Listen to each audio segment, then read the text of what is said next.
like it's working. We might go live and I'll share you the link. I'll share it through your LinkedIn and through my LinkedIn and Facebook. Okay. Should I begin? Like it's working. We might. Okay. So yes, we are live. Just give me 2 minutes before you start. I'm going to share the live and welcome the guests who are going to listen to us in a few minutes.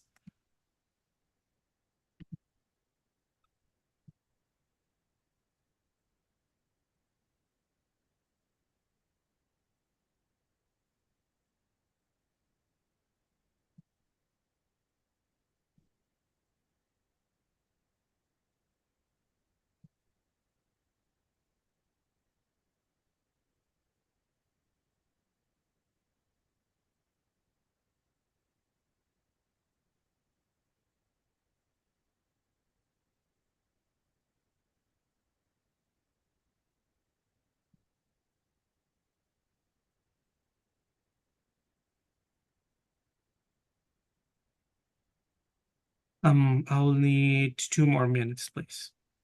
Okay.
Okay, thank you. Thank you, Dr. Rothwell, for waiting.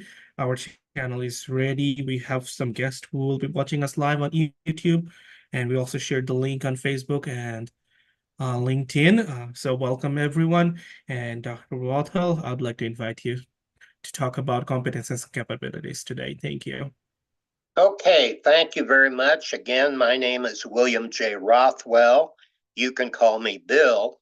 Today, as Farhan mentioned, I'd like to speak about the difference between competencies and capabilities.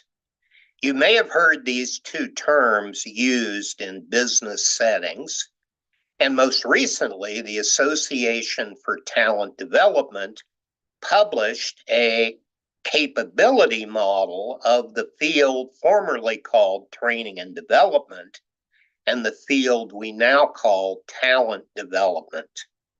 So previously, as you may or may not know, I was active with ATD in doing the 5 previous competency studies of the field formerly called training, and over the years, variously called by other names such as workplace learning and performance. And so, what is a competency? What is a capability? Well, this has given rise to much debate, much discussion, and yes, much controversy.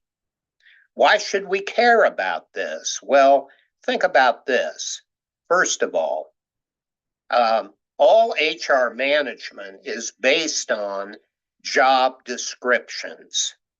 Why do I say that? If you flip open any college textbook on human resource management, and I've done that with all of the leading college texts, the first chapter defines what is the field of human resource management. And typically, the second chapter in every college textbook on HR talks about job analysis and its work product, the job description, as the foundation for all of the activities of the HR field. What are those activities? Examples would include workforce planning, worker recruiting, worker selection, worker onboarding, worker training and development, worker performance management, compensation programs, in other words, pay and reward systems, employee benefit programs like disability, retirement, health insurance, vision insurance, all of those. Things like corrective action, employee discipline, but all of them stem from job descriptions, at least theoretically. What is a job description? Well, historically, a job description literally describes the work done by a person holding the job. That should be pretty obvious. We list out all the work that the person is supposed to do if they hold that job title. So you might think of it like this. A job description literally describes the job, not the person doing it, the job. But a competency model describes the human being who does that job. And we can look at various aspects of competencies. So one way to look at a competency is to limit it to knowledge, skill, and attitude. Why would we limit it to KSA, knowledge, skill, and attitude? Well, knowledge goes to the cognitive domain, skill goes to the psychomotor domain, and attitudes go to the affective domain. And if you know anything about education and training, you know that those are the domains of human knowledge from which we design instructional objectives. So there is a correlation between how we describe the abilities of human beings, and we can restrict those to knowledge, skill, and attitude, or we can take a broader view that human ability is bigger than KSA and could be described as KSAO.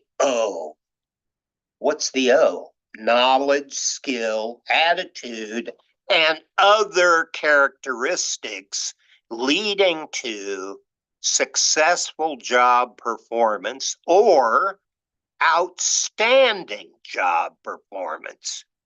So competencies can be many ways of describing the human being who carries out those job description duties. They're mirror images of each other. The job description describes the work. The competency model describes the human being who does the work now or has historically done that job well. So that's one way of thinking of competencies, but I will concede that there are other philosophies about what a competency is. But for me, a competency is any characteristic of a human being that leads to successful or outstanding job performance at present or in the past. But what gets tricky is the future. And we care about the future these days because there's great concern that workers need upskilling, reskilling, and new skilling to keep current in their job performance. Why do they need that? Because all human knowledge is now turning over more than once every 2 years because of the knowledge and information explosion. Every day, 10,000 new books are published globally. Every day, millions of new websites are launched. Every day, new developments occur in every field.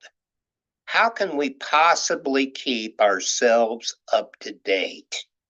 That's the future challenge we face. So here's the question. How do we describe the knowledge, skills, attitudes, and other characteristics we need in the future? And of course, the future is not certain. We don't know 100% what the future holds in store, either for society or for an individual. It's the difference between job performance and potential.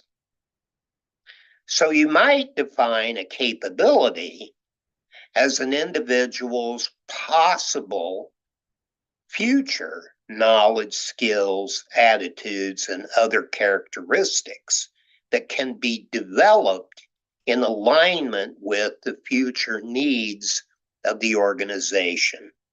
Now, I would argue that competencies can include that. You can have past-oriented competencies that look at what has historically been needed in a field of practice or even a profession like medicine, engineering, or law.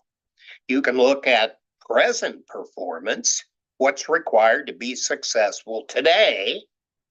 And then, based on our assumptions about the future, based on environmental scans, and maybe even based on scenario planning, where we think about the future in an optimistic way, in a pessimistic way, and in our best guess realistic way, we can identify the capabilities needed by people in the future. And of course, both performance and potential align with the well-known 9-box grid. If you don't know what the 9-box grid is, or what I'm referring to, you might want to Google it and get more information. The 9-box grid is widely used in talent management and in succession planning as a way to categorize workers. And then once we've categorized individuals into certain classifications, we use a different HR strategy for each of those 9 boxes.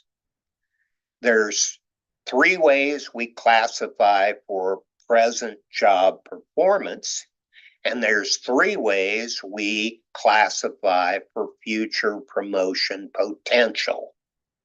Promotion potential gets tricky because there's more than one way to promote people in a dual or triple career ladder system. Remember, we can be promoted. Historically, we think of promotions as moving up the organization chart from worker to supervisor, supervisor to middle manager to senior executive, and maybe senior executive to CEO. But there are other ways we can consider promotions. Another way to be promoted is across a continuum of professional expertise. And some occupations have those baked in. There is such a thing in, for example, nursing as the so-called clinical ladder. The clinical ladder refers to different levels of education, experience, and qualifications that leads to a promotion from nurse 1 to nurse 2 to nurse 3 to nurse 4, where those numbers do not represent subjective judgments, but rather refer to objectively developed differences by education, experience, work qualifications, and other characteristics that lead to higher levels of skill. And there are even triple career path systems where we move across a continuum of professional expertise, but we go deep into a specialization and we become an in-house expert. So there might be 3 ways you can be promoted, but we're talking about future capability, future potential, not the same thing as present competence or past competence. An assumption being that the future will be different from the present. And we can see that in recent times. Who would have predicted in 2018 that in early 2019, we would have the outbreak of the COVID-19 virus affecting businesses and other organizations worldwide? No one would have predicted that. Oh, we heard some experts talk about the likelihood there could be a global pandemic. And those people are still talking about the fact there could be another global pandemic. But can we predict those kind of black swan events? A black swan event is something that starts out small, like the COVID virus did. It broke out in Wuhan, a second tier city in China that a lot of people couldn't find on a map, and eventually turned into a global problem. That's a black swan event, and increasingly we see more of those. So my point to this video is we have to be sensitive to the differences between job descriptions that describe the work. And you can have past-oriented job descriptions, present-oriented job descriptions, and you can even forecast future job descriptions. We can do the same thing with competencies. Again, those go to a profile of the ideal performer for a job. But the profile changes over time.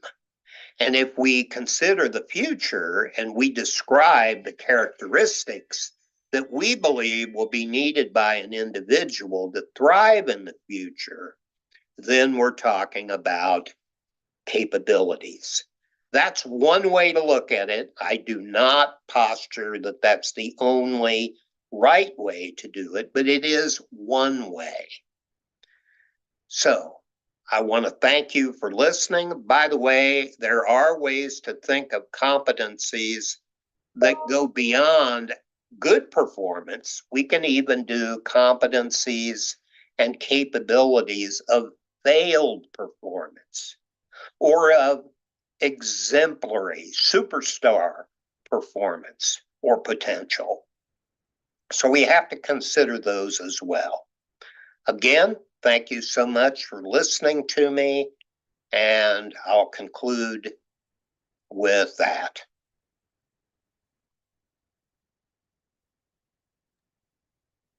Thank you, Dr. Rothwell. Hopefully in the future you'll come again live and share some more thoughts and discuss more topics with us. With that, we